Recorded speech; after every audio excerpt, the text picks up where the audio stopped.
Maraming salamat sa choir.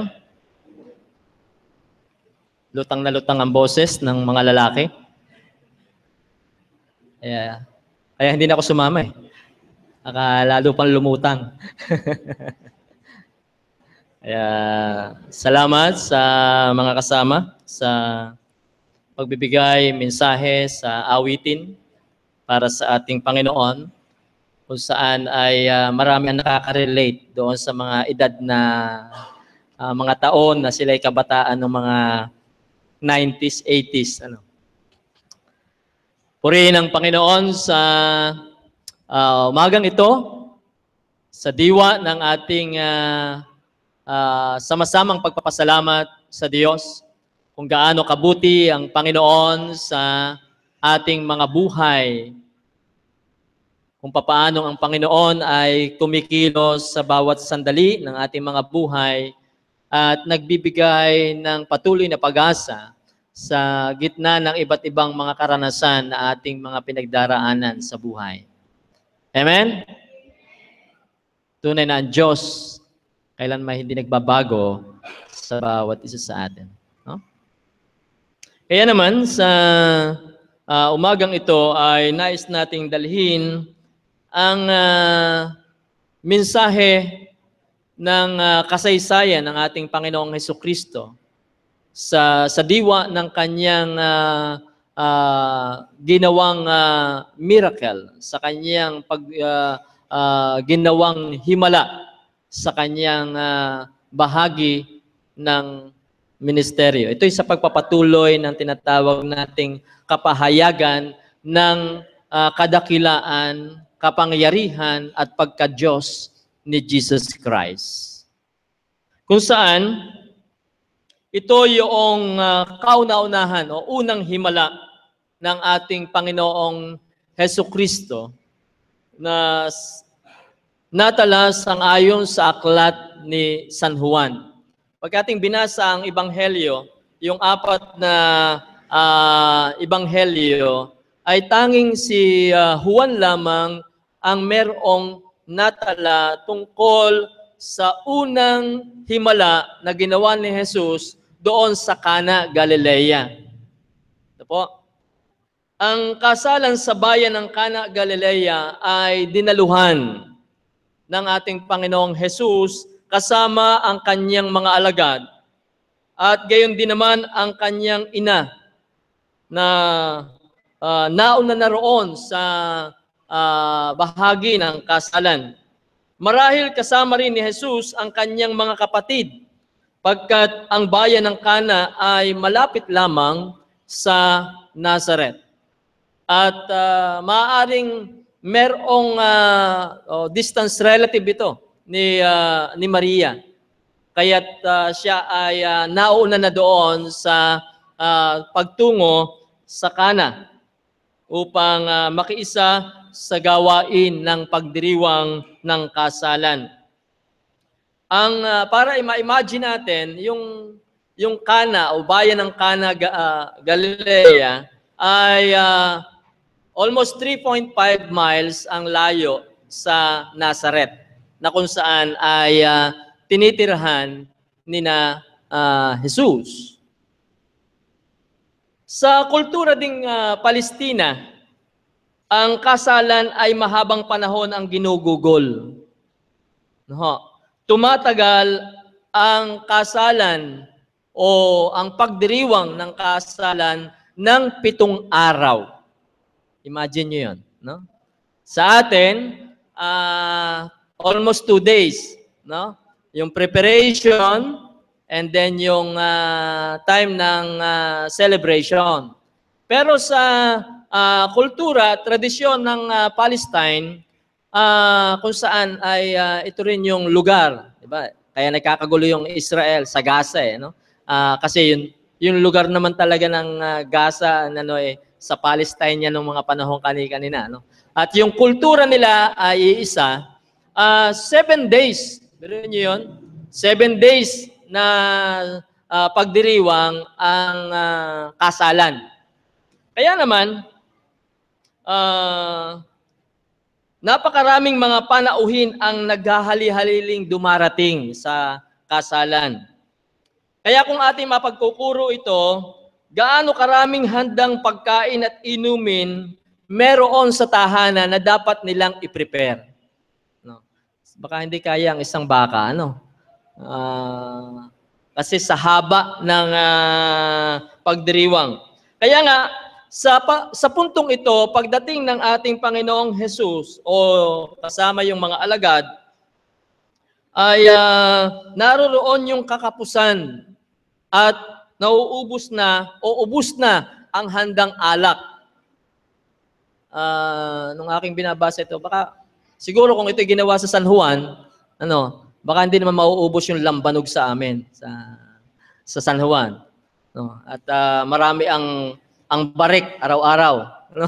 Marami ang lasing dahil sa handaan. No? Malaki pong kahihiyan para sa partido ng mga ikinakasal o sa tahanang pinagdarausan ng kasalan ang ganitong sitwasyon kung sila'y kakapusin sa kanilang mga handa sa pagkain at inumin. Kaya nga, pansinin natin ang malaking bahagi na ginampanan ng ina ng ating Panginoong Jesus. Si Maria, na nauna na roon sa pagdiriwang, ay nagpahayag ng pagbabatid o pagpapabatid sa kaalaman ni Jesus sa isang mabigat at mahirap na sitwasyon. Ito ay ang maigting na pangangailangan upang mailayo, maisalba sa kahihiyan ang tahanang may handaan. Higit sa lahat ay ang mga ikinakasal. Ano ba sabi ng kanyang ina? Ano ba sabi ni Maria kay Jesus? Nauubusan sila ng alak. O, naubusan na sila ng alak. At ang tugon naman ni Jesus kay Maria, huwag ninyo akong pangunahan, ginang.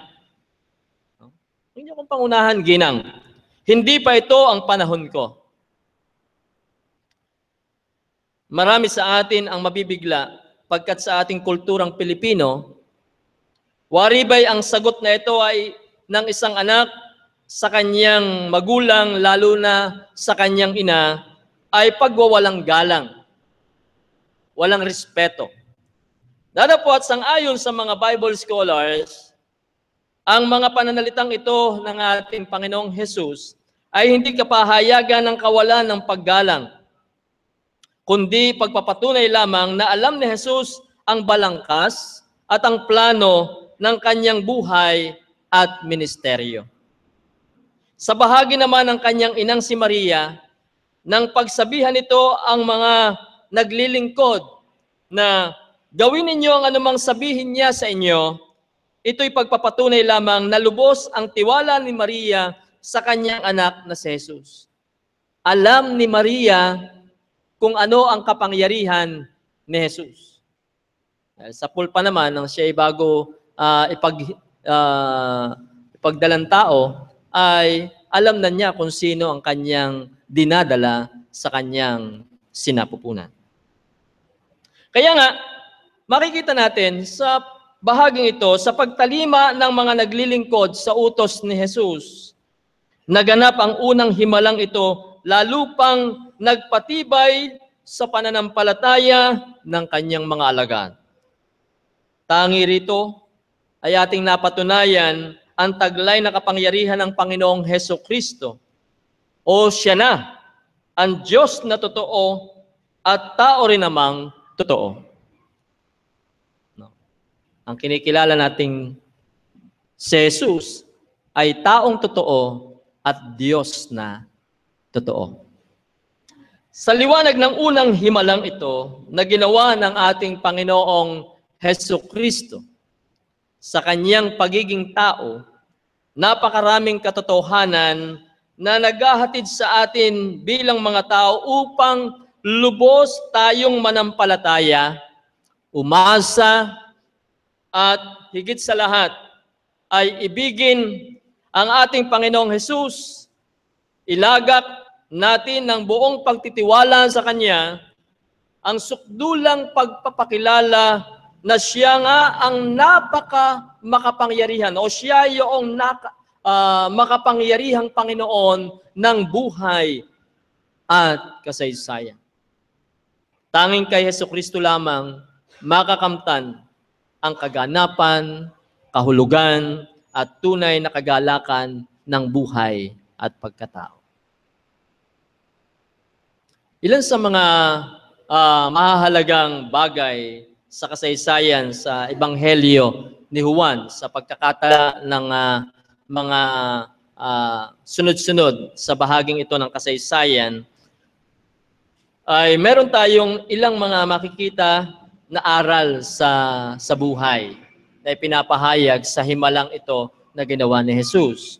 Una, yung pagdalo ni Jesus sa kasalan. Yung pagdalo sa kasalan na ginawa ni Jesus ay bahagi ng buhay na kung saan ay naroroon ang kanyang pakikisama at pakikipagkapwa-tao.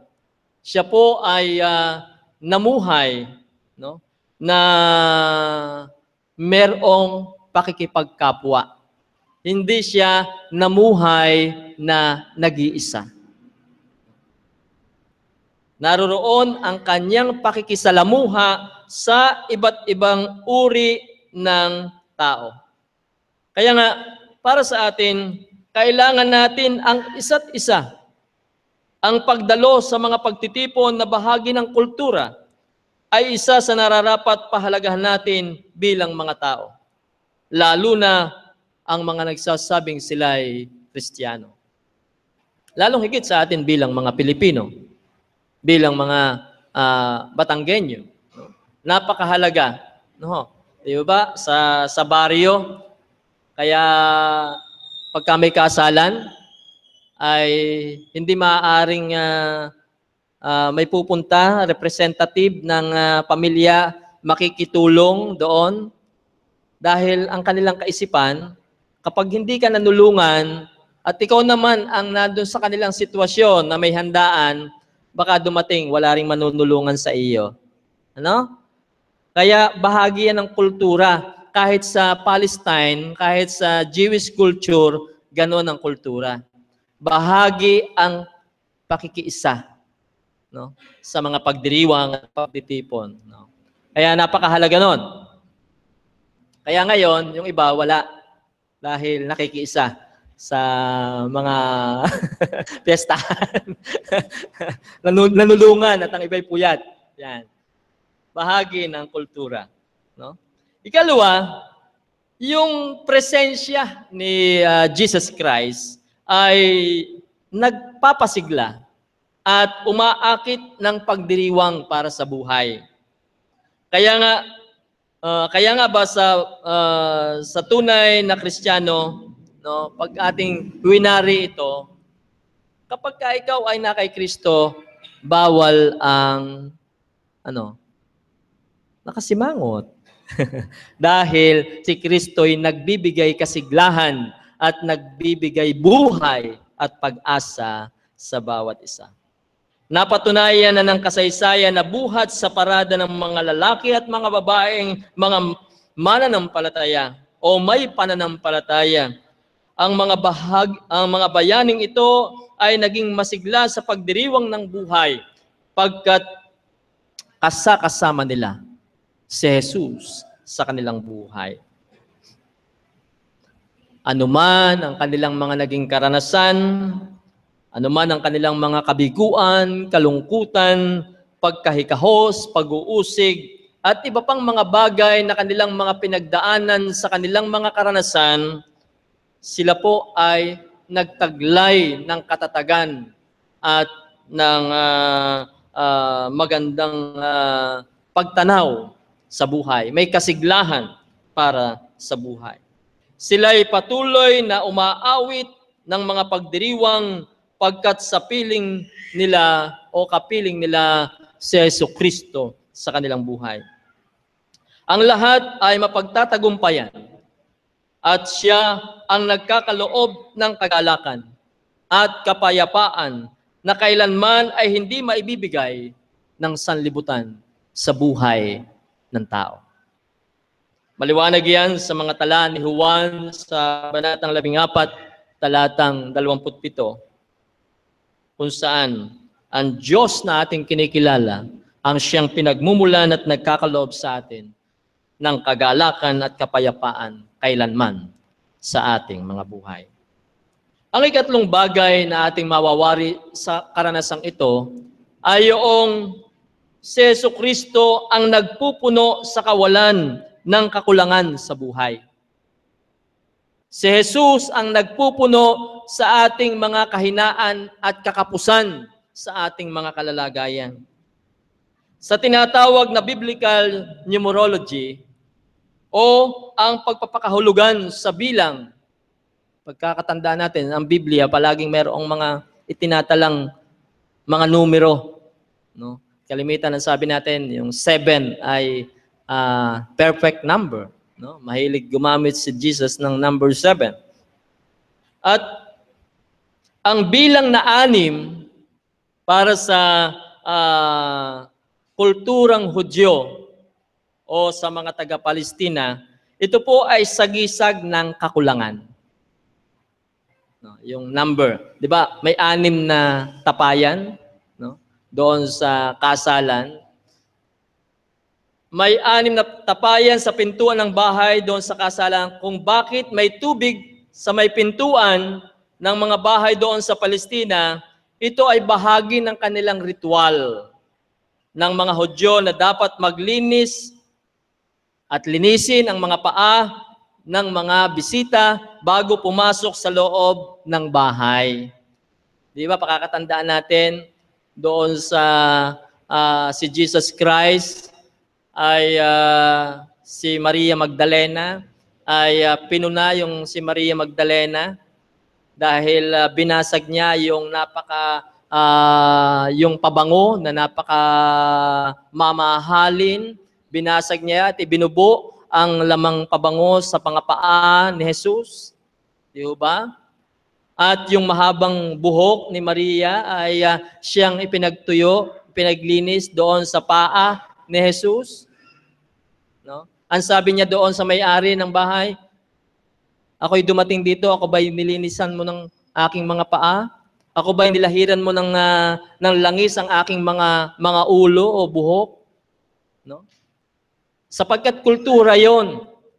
Kapag ka merong bisita ang sino man, ay bago pumasok ng bahay, pagsisilbihan yon. No? Huhugasan ng paa at lalahidan ng oil ang buhok. No? Ganon ang kanilang larawan ng ritual kung papaano nila tinatanggap ang kanilang mga bisita. Kaya ang tubig sa tapayan ay para sa paghuhugas ng paa, hindi para inumin. No? Sa pagkakataong iyon, iniutos ni Jesus sa mga naglilingkod na punuin ng tubig ang mga tapayan. Napuno ng tubig ang 6 na mga tapayan hanggang sa labi nito at ito'y naging alak. Kung ikakasal na lalaki, ito yung pinakamasarap alak. Ay sa kultura nila, dapat ang inihahain muna pinakamasarap na alak bago yung mga latak. No? Bago yung mga secondary na wine. No? Kaya nga, kung ating pakakalimiin naman ang message nito sa buhay natin bilang mga tao, bilang mga Kristiyano, sa ating buhay sa mundong ibabaw, maraming kakulangan sa lahat ng bagay. Sino rito ang nagsasabing sa mga material na bagay ay sapat na tayo at hindi tayo nagkukulang? Sino nagsasabi ditong walang utang? No. Eh kahit may utang sa loob, no? Utang sa labas. Yan. Tayong tao'y walang kasiyahan. Ano pa tayo'y may laging nararamdaman na kawalan sa ating mga buhay. Dati yung 100 na pagkakasya, na pagtitiisan, nung gumanda-ganda ang sweldo, no? Yung 500, hindi na mapagkasya. No? Tunay po na walang kasapatan. Hindi kaya ang tiyak na katugunan sa ganitong kalalagayan ay ang Panginoong Hesukristo lamang. Subukan natin siya anyayahan sa ating buhay, sa ating mga personal na kaugnayan, sa ating pamilyang pamumuhay, sa ating pang-iglesyang pagsasama-sama, at maging sa ating panglipunan o pambansa't pandaigdigang pakikipamuhay. Kung si Kristo ang siyang magiging sentro ng bawat isa sa atin, tunay na anumang mga kakulangan na nangyayari at nagaganap sa atin buhay, ito'y mapupunuan.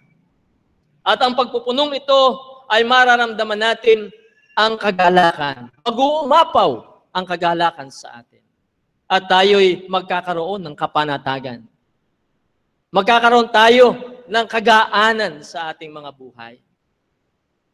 Maaaring nariyan pa rin ang mga kakulangang material na mga bagay.